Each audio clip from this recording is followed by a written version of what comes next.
नियमित और आप देख रहे हैं न्यूज़ पर। देखिए हमारी मौजूदगी इस वक्त जन स्वराज कार्यालय पर है और ऐसे में 15वीं काउंटिंग वोट आ चुकी है, 15 की काउंटिंग वोट आ चुकी है और प्रशांत किशोर काफ़ी वोट से आगे निकल चुके हैं। अब हराना उनको मुश्किल है। जी हाँ, यहाँ पर मनोज भारती हैं, उनसे जुड़ते हैं और जानते हैं कि क्या कहिएगा सर, क्योंकि लगातार कई बातें चलती थी चुनाव वोटिंग होने के बाद, ये बातें की सर क्या कुछ कहिएगा सर?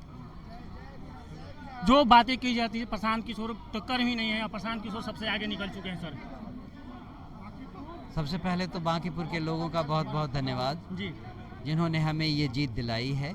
ये उनकी जीत है, ये उनके सोच की जीत है, उनकी इच्छा की जीत है। ये इच्छा कि बिहार में अब बदलाव की शुरुआत होनी चाहिए।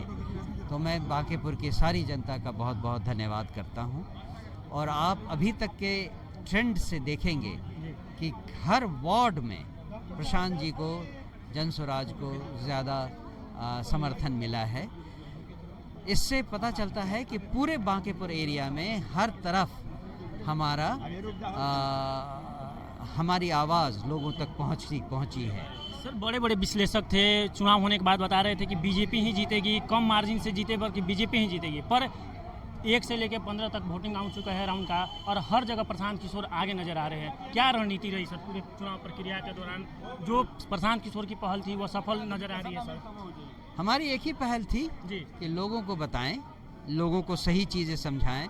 ये तो हम पिछले 4 साल से कर रहे हैं। पिछले इलेक्शन में भी हमने लोगों को समझाने की कोशिश की, उस समय लोग नहीं समझे। अब लोगों को ये भरोसा होने लगा है कि दूसरा और कोई विकल्प नहीं है। अगर बिहार में व्यवस्था को बदलना है तो एक नई सोच आनी चाहिए, एक नए तरह का पॉलिटिक्स होना चाहिए, एक नए तरह का व्यक्ति उनका विधायक होना चाहिए। और उन्होंने इस बात को चुना। विश्लेषक तो अपनी लिमिटेड बुद्धि के हिसाब से अपनी बात कहेंगे। और विश्लेषकों में ये ख़ास बात है कि वो फ्यूचर नहीं देखते, वो पास्ट ट्रेंड पे एक्स्ट्रापोलेट करते हैं। तो इससे गलती तो हो ही जाएगी, क्योंकि जब व्यवस्था ही बदल रही है, लोगों की सोच बदल रही है, तो फ्यूचर बदल रहा है।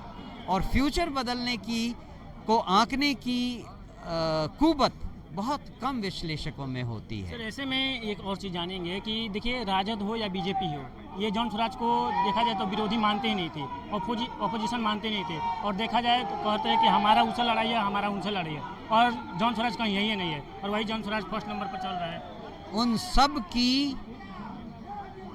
उन सब के हाथ जनता की नब्ज़ पर नहीं था, वो हवा में बातें कर रहे थे। उन्होंने जनता का नब्ज़ नहीं टटोला था। अगर टटोलते तो उनको भी सच्चाई का पता चल जाता।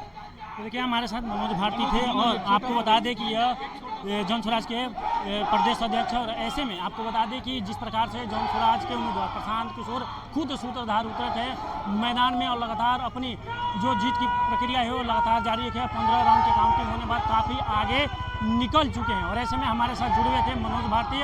उनका कहना है कि देखिए जो पार्टियां कहती रहती थी कि जन स्वराज कहीं नहीं है, बीजेपी हो या राजद हो, वह आम जनता के नब्ज़ को नहीं टटोले थे और नहीं टटोलने के कारण दिखा इस बार जो बदलाव की पहल प्रशांत किशोर ने दिखाया वह सफल हुआ। और ऐसे में उनका कहना है कि आगे इसे बढ़ते रहेंगे। फिलहाल इस खबर में इतना ही। आगे तमाम खबरों को जानने के लिए बने न्यूज़ PR के साथ धन्यवाद।